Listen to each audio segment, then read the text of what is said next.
Assalamualaikum warahmatullahi wabarakatuh. Halo Sobat Omnas, selamat datang kembali di channel YouTube Catatan Omnas.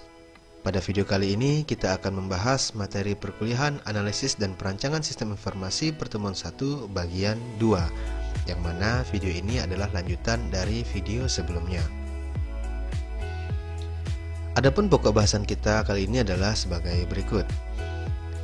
Seperti pada video sebelumnya, agar durasi video tidak terlalu panjang dan memudahkan sobat ketika nanti ingin mengulang lagi pembahasan-pembahasan pada video ini, maka pada video kali ini pokok bahasan juga akan kita persempit, yaitu pokok bahasan 2, 3, dan 4 saja.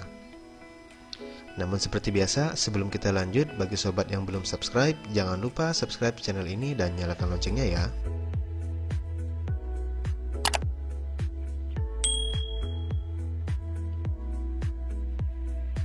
Baik, kita langsung saja masuk ke pokok bahasan yang kedua, yaitu latar belakang masalah penelitian. Nah, apa sih latar belakang masalah penelitian ini? Latar belakang masalah penelitian adalah permasalahan atau penyebab yang mendasari dilakukannya penelitian, di mana permasalahan-permasalahan ini memerlukan pemecahan masalah yang didukung dari hasil penelitian dan teori-teori sebelumnya, sehingga nanti menjadi dasar dari solusi-solusi pemecahan masalah atau pembahasan dari masalah yang ada. Selain itu, latar belakang masalah penelitian juga berperan sebagai penjelasan tentang kondisi objek penelitian dan disertai situasi dari masalah yang ada. Jadi sebagai peneliti, sobat wajib menganalisis situasi dan kondisi serta permasalahan yang terjadi di objek penelitian. Memang tujuannya adalah nanti kita ingin menyelesaikan permasalahan-permasalahan tersebut dengan memberikan solusi-solusi yang kita tawarkan melalui penelitian yang kita laksanakan. Seberapa penting sih suatu penelitian itu? Dan faktor apa saja yang menyebabkan penelitian itu dianggap penting? Faktor-faktor yang menjadi penyebab pentingnya suatu penelitian itu dilakukan setidaknya ada 3. Yang pertama adalah perbedaan antara situasi yang terjadi di objek penelitian dengan situasi yang diharapkan. Jadi ketika suatu instansi, organisasi, atau perusahaan menerapkan suatu sistem di lingkungannya, harapannya adalah dapat melaksanakan prosedur-prosedur yang ada serta menyelesaikan masalah-masalah yang ada. Namun pada kenyataannya bisa saja situasi yang terjadi itu berbeda dengan yang diharapkan. Nah, seperti itu. Jika memang terdapat perbedaan antara situasi yang terjadi dengan situasi yang diharapkan, maka itu sudah menjadi suatu faktor utama mengapa kita perlu meneliti objek penelitian tersebut dan apa yang menyebabkan terjadinya perbedaan antara situasi yang terjadi dengan yang diharapkan.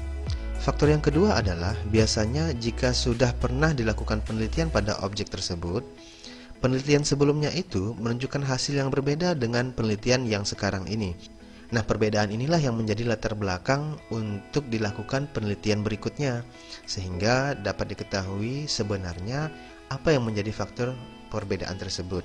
Kemudian, mana hasil penelitian yang lebih akurat dan mana hasil penelitian yang lebih sesuai dengan kebutuhan dari objek penelitian saat ini, sehingga nanti dapat diambil keputusan yang menjadi dasar bagi solusi yang akan diterapkan di objek penelitian tersebut. Kemudian faktor yang ketiga adalah penelitian sebelumnya menunjukkan perbedaan dengan pandangan teori dari para ahli. Nah, ini seperti yang sudah kita bahas di video bagian 1, bahwa memang suatu penelitian itu tidak melulu harus menghasilkan suatu produk, tapi juga ada jenis penelitian yang menguji teori, di mana teori yang diuji ini adalah teori yang diterapkan di suatu objek penelitian. Tujuannya adalah untuk mengetahui apakah memang teori ini cocok untuk diterapkan di studi kasus seperti yang sedang diteliti saat ini. Nah, seperti itu. Jika memang terjadi perbedaan pandangan teori antara peneliti dengan para ahli, maka nanti akan diambil kesimpulan apakah memang teori yang ada itu kurang sempurna atau teori tersebut tidak cocok diterapkan di kasus yang terdapat pada objek penelitian saat ini. Sehingga kedepannya jika ada peneliti berikutnya yang membahas kasus seperti ini, maka tidak perlu menggunakan teori dari ahli yang sama, karena pada penelitian kali ini sudah disampaikan bahwa terjadi perbedaan pandangan antara peneliti dan teori-teori dari para ahli. Jadi disesuaikan saja teori yang akan digunakan nantinya, sehingga nantinya kesimpulan dari penelitian yang dilakukan saat ini atau yang akan dilakukan berikutnya sesuai dengan hasil yang diharapkan oleh peneliti-peneliti berikutnya ini, termasuk sobat yang akan melakukan penelitian nantinya. Di dalam suatu penelitian, selain latar belakang masalah penelitian, peneliti juga harus merumuskan masalah yang akan diteliti. Adapun kriteria perumusan masalah penelitian yang dapat diterapkan antara lain, yang pertama, masalah yang dirumuskan ini harus memiliki landasan teoritis, sehingga nanti sobat yang melakukan penelitian dapat memperkuat argumentasi yang disampaikan pada penelitiannya. Nah, argumentasi ini berdasarkan apa? Berdasarkan teori-teori dari para ahli yang sudah melakukan penelitian sebelumnya, di mana hasil penelitian para ahli ini biasanya sudah dipublikasikan, baik dalam publikasi ilmiah maupun dalam bentuk buku. Dan kriteria perumusan masalah penelitian yang kedua adalah penelitian harus sesuai dengan bidang ilmu yang dikuasai. Misalnya sobat sedang menempuh pendidikan jenjang D3, program studi sistem informasi, maka usahakan penelitian yang dilakukan sesuai dengan bidang ilmu yang sobat jalani saat ini, agar nanti hasil penelitiannya menjadi relevan, karena sesuai dengan bidang ilmu yang sedang sobat jalani saat ini. Ya, kan lucu juga, misalnya seorang ahli pertanian tapi meneliti bidang komputer atau informatika. Ya, rasanya kan tidak nyambung, kan seperti itu ya. Jadi, pastikan sobat melakukan penelitian sesuai dengan bidang ilmu yang sedang sobat jalani saat ini. Kemudian pokok bahasan berikutnya adalah pembatasan masalah penelitian. Di dalam melakukan penelitian, peneliti juga perlu melakukan pembatasan terhadap masalah yang diteliti. Tujuannya adalah yang pertama, agar topik yang dibahas itu fokus, sehingga mudah dirumuskan, tidak melebar kemana-mana, dan tidak membingungkan para pembaca. Artinya bagi para pembaca yang sedang ingin mengetahui informasi terkait topik yang sedang diteliti, maka akan dengan mudah mencerna dan mendapatkan informasi dari hasil penelitian yang sobat lakukan.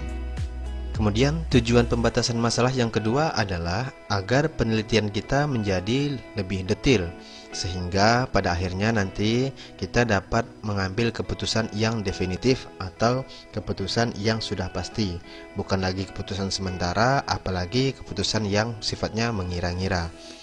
Dan ketika mempertanggungjawabkan penelitian ini di hadapan publik, maka sobat juga dengan mudah dapat menyampaikan atau menepis pertanyaan-pertanyaan sekiranya ada argumentasi atau pertanyaan bahkan pernyataan yang diajukan kepada peneliti, jika memang argumentasi, pertanyaan dan pernyataan tersebut di luar batasan masalah yang sobat teliti saat ini.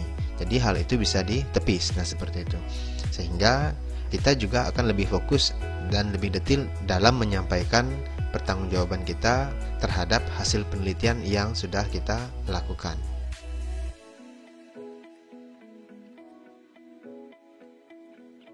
Oke, demikian pemaparan materi perkuliahan analisis dan perancangan sistem informasi pertemuan 1 bagian 2. Semoga dapat dipahami dengan baik ya. Jangan lupa like video ini dan tinggalkan komentar agar kita dapat berdiskusi lebih lanjut tentang materi yang kita bahas di video bagian 2 kali ini. Jangan lupa share video ini di sosial media sobat dan subscribe serta nyalakan loncengnya ya. Dan video ini akan berlanjut ke video bagian 3. Karena itu simak terus video-video berikutnya ya.